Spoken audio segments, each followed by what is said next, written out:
Welcome to Find 'em, Fix 'em, Race 'em. It's our first episode. It's like 3:30 in the morning here in Arizona. I'm going to be driving up to Portland, Oregon area to go pick up some dirt bikes, hopefully, if all goes well. I've been thrashing, trying to get a trailer ready that I just bought, but I think we should be good. This is going to be basically, I'm going to go buy some vintage bikes, fix the bikes, and then go race the bikes, hopefully. So that's the plan. Hopefully we go hitting some tracks I've never raced before. So I'm going to bring you along. So let's get going before we start hitting traffic in Phoenix.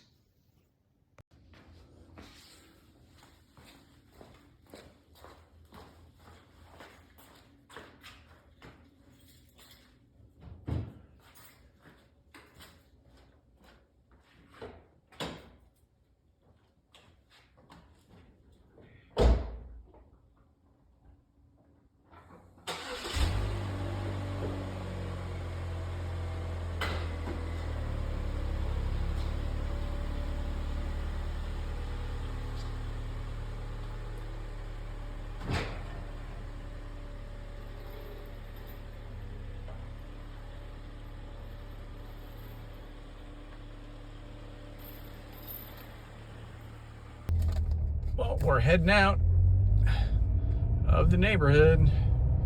Hopefully I didn't forget anything. And if I did, hopefully it's not too important. Out in the middle of Nevada, middle of nowhere. It's awful pretty though. Some weather, which is nice. It's not too hot. I don't even have the AC on, so a welcome change to Tucson, that's for sure. Trying to figure out, I got one guy that I was going to meet in the Portland area at 8 o'clock in the morning. And then I had another guy that I've been trying to get a hold of, but he never responded. And he responded this morning and said that he's going somewhere tomorrow, wouldn't be available, and I can't get there early enough tonight. I think I would only get there about 11:30, 12 o'clock at night if I drove straight through to where he's at in Bend. So,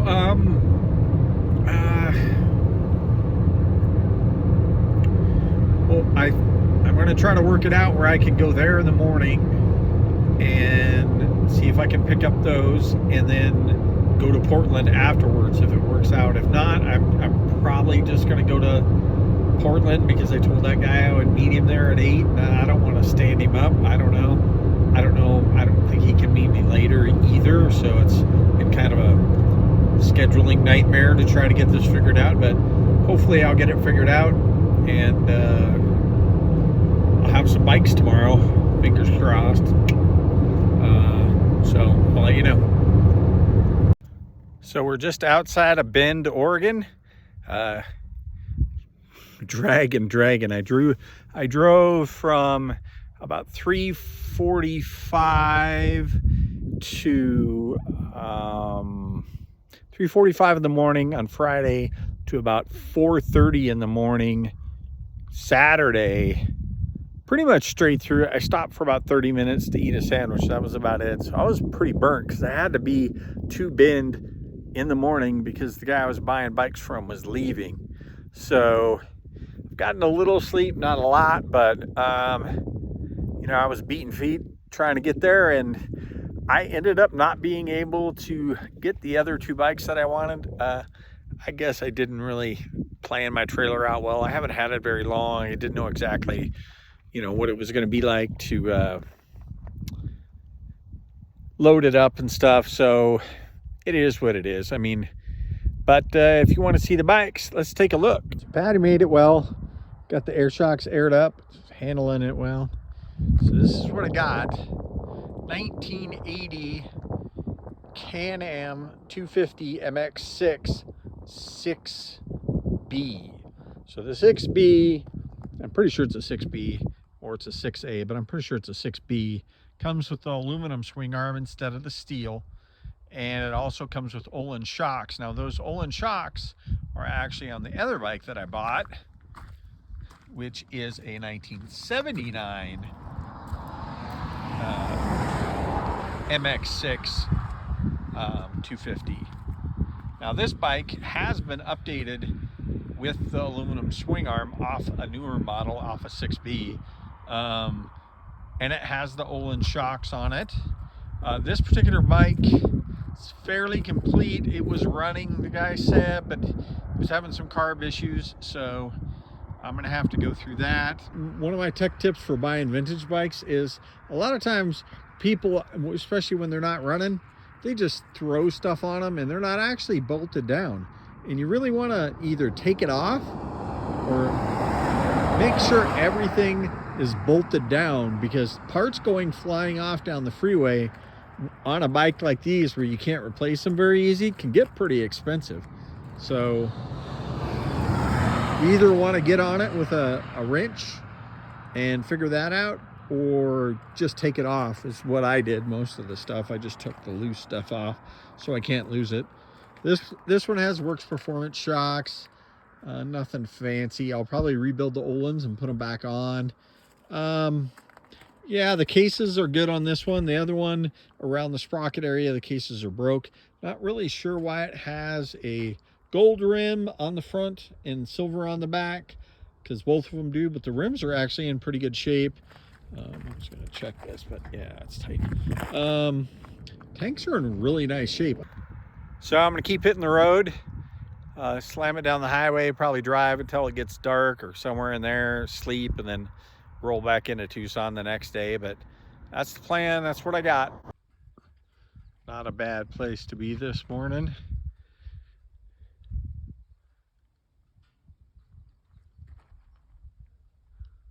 Sun's coming up.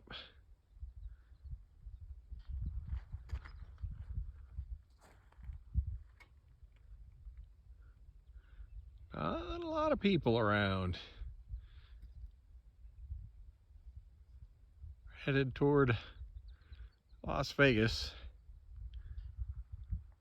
Got about 7 hours to go or so.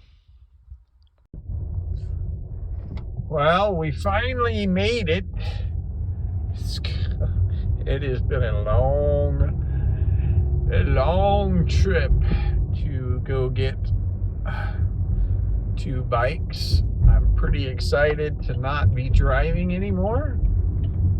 As soon as I pull over here and stop, I'll let you know kind of how the trip went. Is it not focusing out there? I can't really tell. I have probably focusing on the bugs on the windshield. That would be awesome. Oh, let's pull in. Home again, jiggity jig.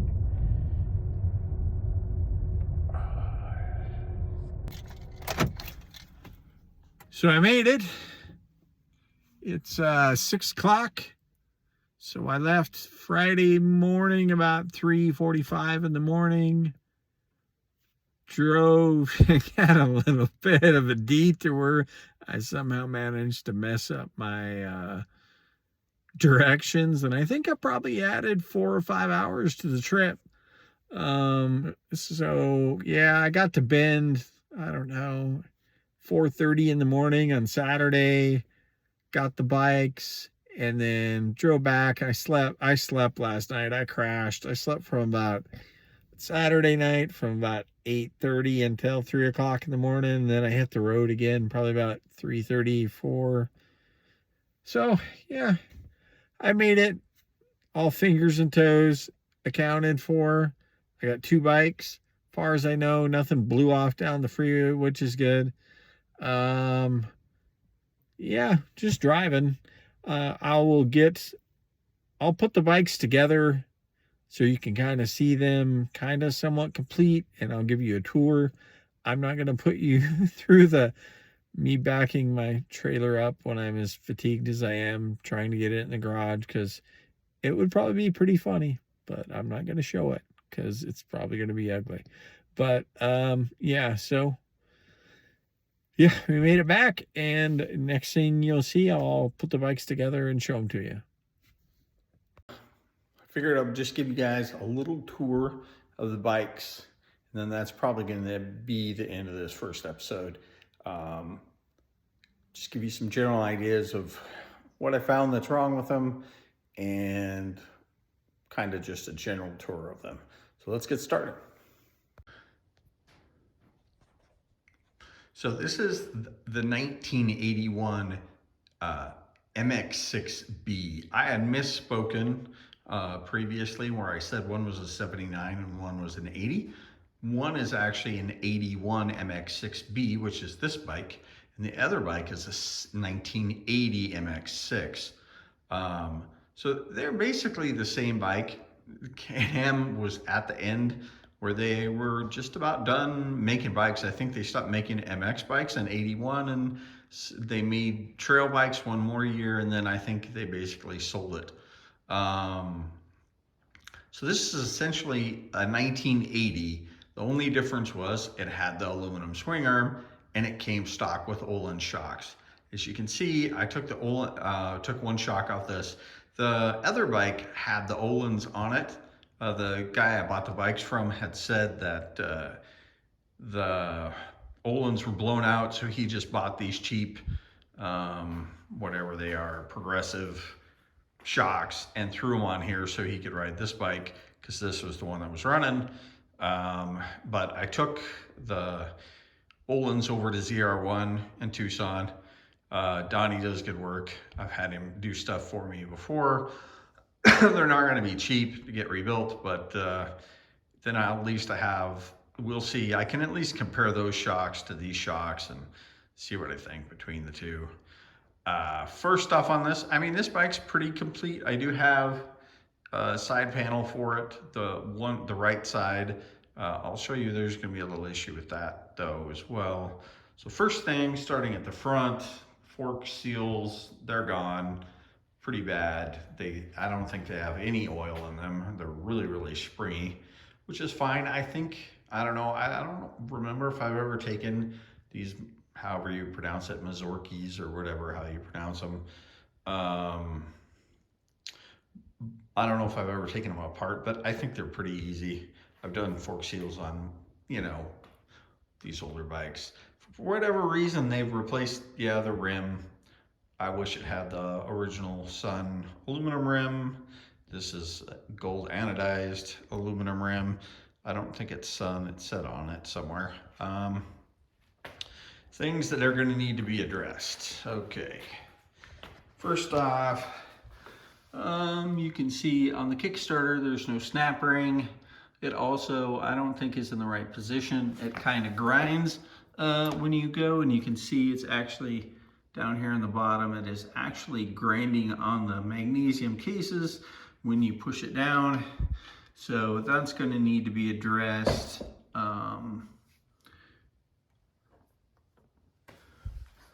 The shifter, I'm gonna have to straighten that. Both of them kind of seem like it isn't necessarily bent. It's just for whatever reason it allows it to overstroke. I might have to weld something on there so it doesn't allow it to go too far.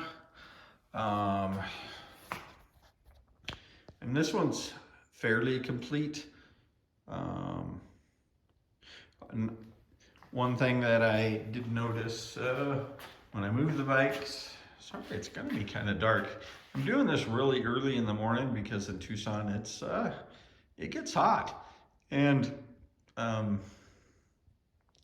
guess I could try opening the door and see if that lets in a little more light. Just trying to keep it cooler. Oh yeah, that's gonna let in some light. Let in too much.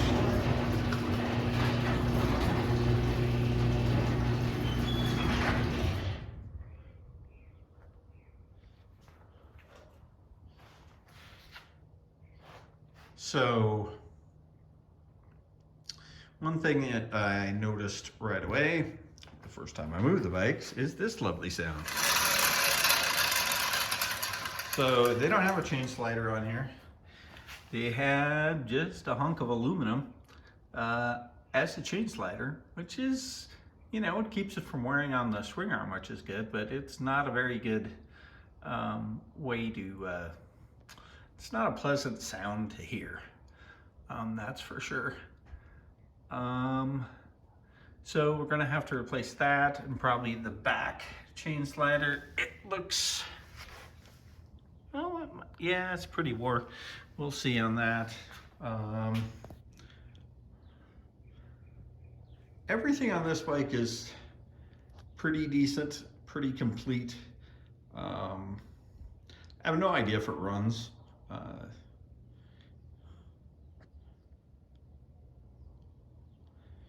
I would never recommend buying a bike that you're not, if you're buying a bike that says it runs, to not buy it, at least see if it runs.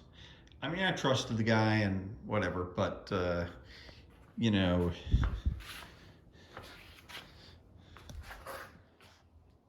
I probably should have started it. But it was 5 o'clock in the morning, and the neighbors probably wouldn't have appreciated cranking up a Can-Am at 5 o'clock in the morning. One kind of unique feature on these Can-Ams, these later ones, was this air intake system you can see here. It's actually built into the frame. They used to have an oil tank in the first generation ones of these, but then they went to this air intake system where they suck the air in behind the front number plate through the frame. And it's pretty cool because as you can see on here, it has, this is all worn out, but it adds seals around here and underneath the seat and on these frame rails. And the only place it would suck air is through this hole. So these bikes could basically be submarined underwater and they would still run because the air was getting sucked in up here. There was nothing down below, which is probably a good thing because with the rotary valve, carburetor is probably lower than on most bikes. Also, a pretty interesting thing is it came stock with a K&N. Now this one, it's supposed to have a foam filter over the outside of the K&N, but it actually is a screw-on K&N. It just screws on, which makes it really easy. Also, the way the airbox is designed, when you take the filter off, there's a lip, so nothing that's in the bottom of the airbox can just fall in because there's a little ridge, so you can't, the dirt can't get up and over. Just kind of a unique design feature on these bikes that nobody else was really doing that I think was kind of cool. What actually, oh no. Yeah, actually has B ground into it right there, for I would assume that means it's a 6B.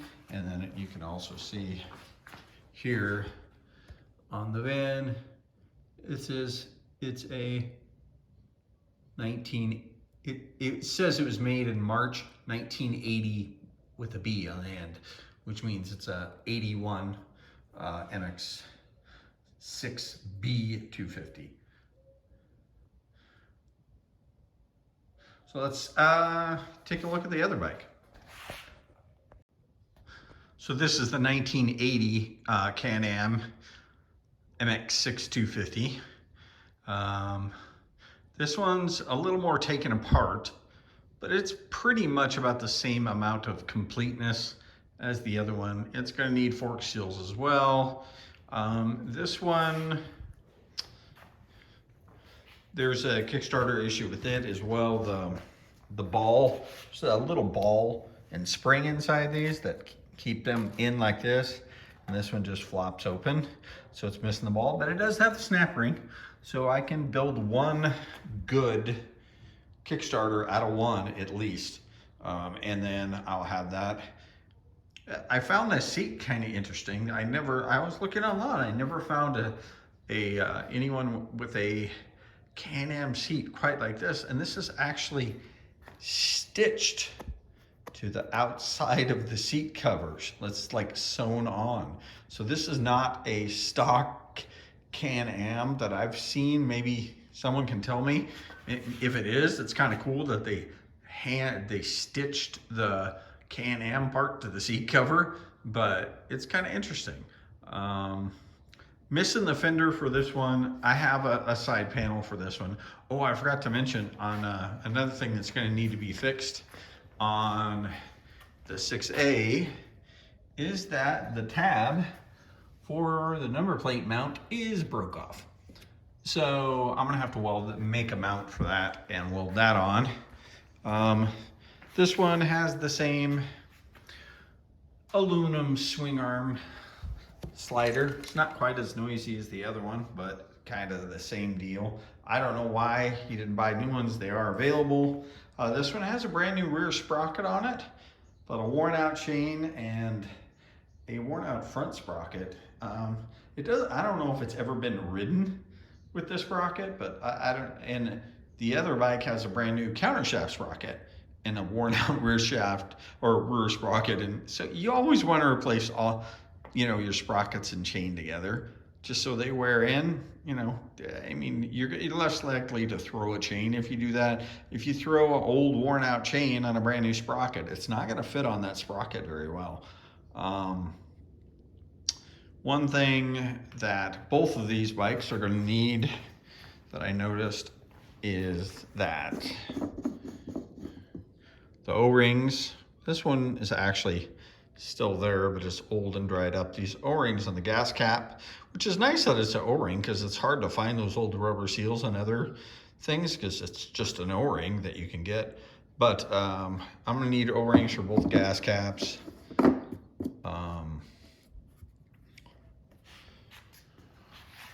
This one's missing the carburetor, but I do have it, and the airbox, which I do have. Like I said, they're both about the same completeness. It has a silencer, but it is not the stock silencer. I may make one. I have an old KX500 silencer that I cut up for another project, and I may actually make a silencer for this one that's aluminum, or maybe put it on the other bike. Not really sure. Cables are... So the throttle cable's seen better days. I'm gonna need to find one of those. And these are not the stock throttle housings. They were straight pulls on 80 and 81.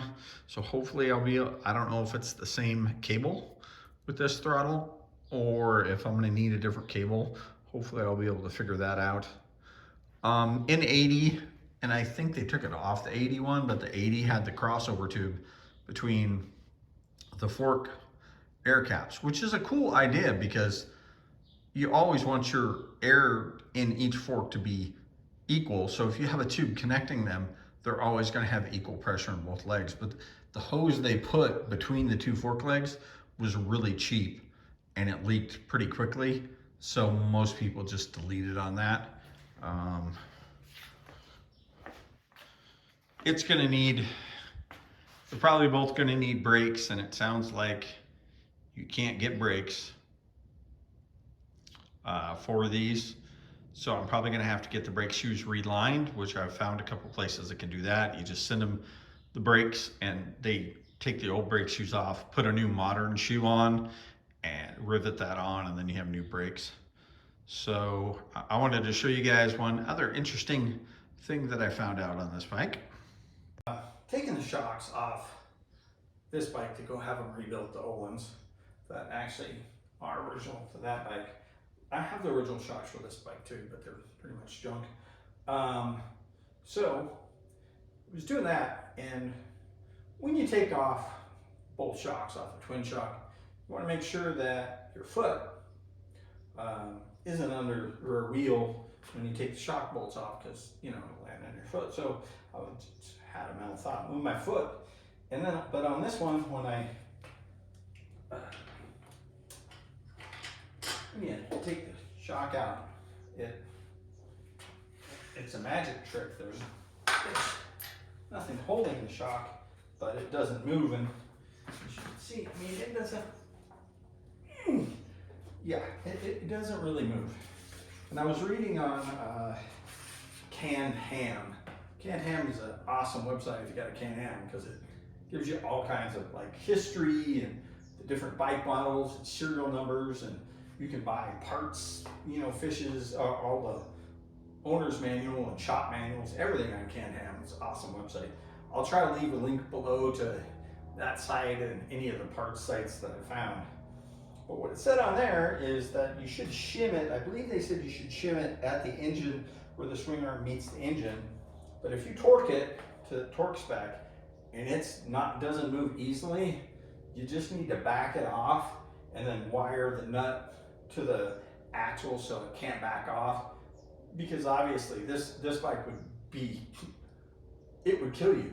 Because if you jumped off a jump, it would jump and then it wouldn't rebound, or the amount that it would rebound would be a very small amount. So, you know, it wouldn't be very good for going over any kind of terrain ever.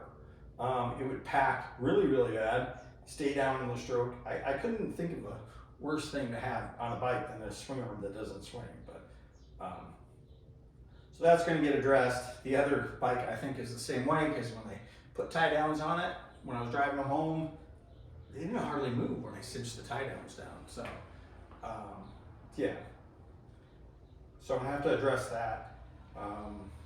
But just to let you know kind of what my thought process is on these bikes, I just want to get them functional. I don't care about making them look overly pretty. I mean, I got to put fender on this and get some plastic and stuff, but it isn't about, you know, recoating all the nuts and bolts and taking the engine completely apart. And I mean, if the engine needs taken apart, I'll do that, not a problem. But I'm trying to make this a functional race bike. I don't care how pretty it looks. I'm kind of torn if I'm going to leave the white front fender on it. I may put a new fender on it. I may not. I haven't really decided. Hey, if you got a personal viewpoint, let me know. But I just want it, you know, to be raceable. And to me, vintage racing is the funnest racing I've ever done. Everybody's older, like where I race in Arizona, you gotta be 40 just to get into an age class. So everybody's older, and you know, the old saying, it's funner to race a slow bike fast than a fast bike slow is pretty true. Like I have a modern bike, and to be honest, as I've gotten older and riding on modern tracks, I don't know if I want to be doing that at my age. I kind of want to be a little more calm than that. And the great thing about a vintage bike, it feels like you're going fast, but sometimes you aren't necessarily going that fast, and you're just with a bunch of guys that are just your same age. We're not going to be crazy, you know, flying. You go to a modern track these days, there's kids on 80s jumping just massive jumps. I mean, it's flying by you. So, yeah,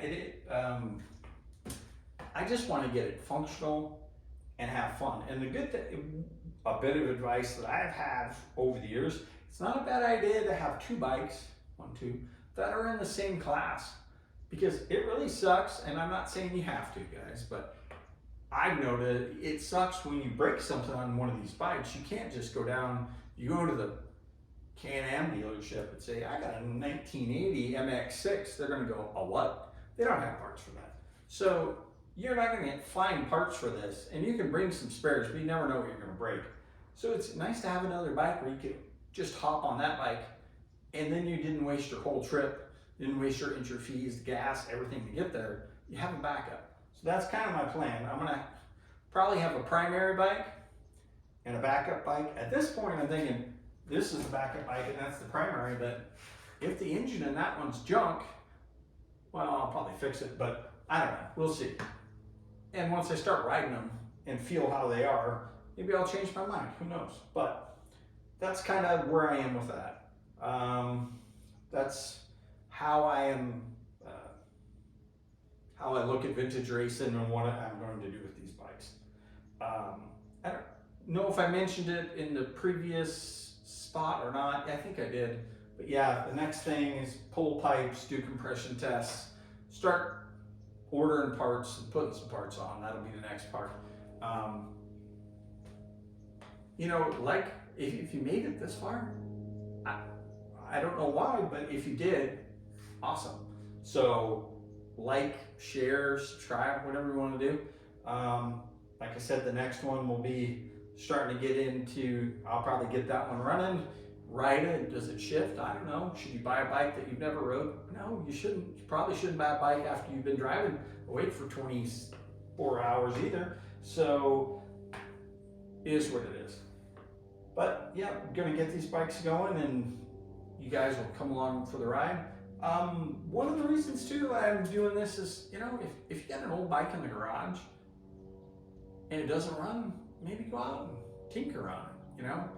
If you used to race back in the day, um, you know, you can get back out there. I mean, it's a great way to stay in shape. Can you get hurt? Yeah, but you know that, right? If you raced in the past, you know what the deal is. But there's a lot of benefits to it.